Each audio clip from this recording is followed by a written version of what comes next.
Hey everybody, thanks for tuning in to WCS Paddle Sports YouTube channel. Seth here. Today I'm just going to walk you through a lot of the features of the Hobie Vantage CT Seat and give you some tricks and tips on how to best utilize the seat in your Hobie Kayak. Alright, the first thing we're going to cover here is how to lock the seat into the boat and take it back out. I know that seems like it should be really simple, but if you don't have somebody showing you how to do it, this can actually be a little bit difficult.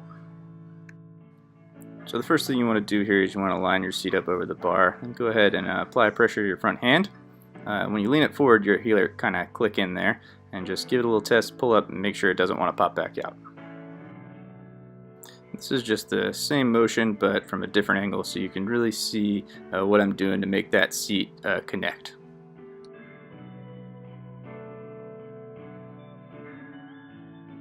Alright, so once you've got the front part of the seat connected to the bar, you always want to come back to the back of the seat here. You've got a little clip that is just kind of your backup in case you ever flip the boat over or anything like that, and make sure that it doesn't just fall out and sink to the bottom of the lake.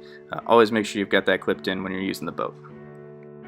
Alright, so now you've got your seat in. Taking it out is very much just the opposite. So first things first, you want to make sure you've got that clip in the back unclipped.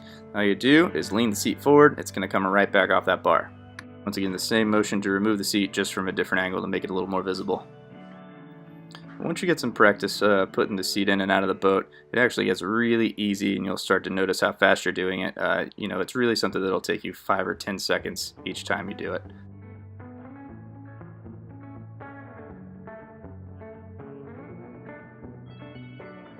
Alright, so now we're going to talk about how to adjust the height of the seat.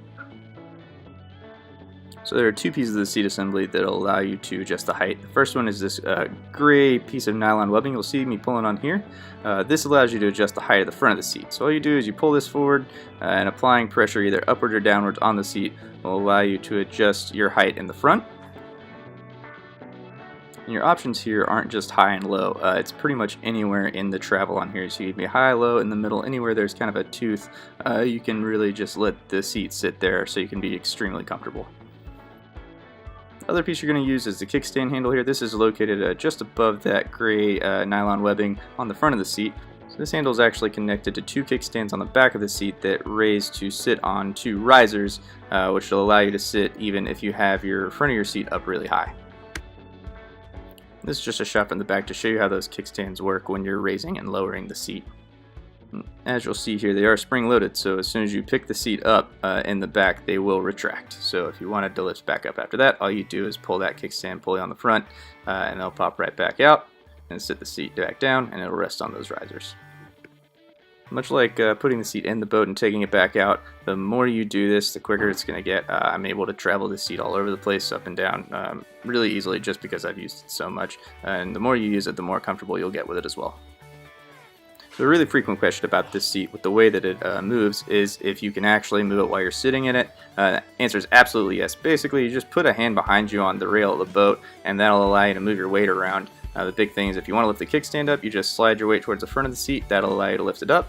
And then if you wanted to lower the seat or raise it in the front, you would just slide your weight to the back and mostly rely on your hand on the rail.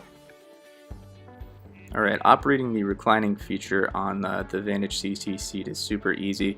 You've got this gray handle on the back of your seat on the right hand side. It's right behind where your right hand would kind of be hanging out. And all you got to do is you just pull that out and then apply pressure leaning backwards if you want to lean back. And then if you want to move it forward, you kind of just basically push the front of the seat back forward, put it wherever you want it to be, and then you'll pull on that handle and it'll automatically tighten the seat back up. And just like the height thing, these adjustments can be really minimal or they can be huge. It's really all over the place just to make sure you can get as comfortable as possible. Alright, and finally we're going to talk about the lumbar support. This is another really easy thing. Just below your reclining handle, you'll see this little gray knob with the black kind of triangle in the middle there. That is your lumbar support control. All you need to do, if you want to loosen it, it'll come probably a tiny bit pre-tightened. If you just grab that knob and then you pop it out, you'll just twist it to your left, and that's going to loosen it up. And then as you twist it up, you can go as loose as you want, but you don't have to go too far to get it loosened all the way. And then once you've got it loosened up, if you are done with it, you can push it back in and just leave it there if you're comfortable. Or if you want to tighten your lumbar back up, you just twist it back to the right, and it'll make a bunch of little clicks just letting you know that it's tightening up. And just keep doing that until you've got it where you want it. Thanks again for tuning in to WCS Paddle Sports YouTube channel. If you enjoyed the video, please leave us a like and subscribe. If you've got some more questions about the seat, please leave us a comment below. If there's any other videos that you have questions about Hobie kayaks and you can't figure it out, you think there should be a video out there for it, please let us know in the comments. I'd be happy to get to work on that for you. Thanks again for tuning in. Have a great day and have fun out there.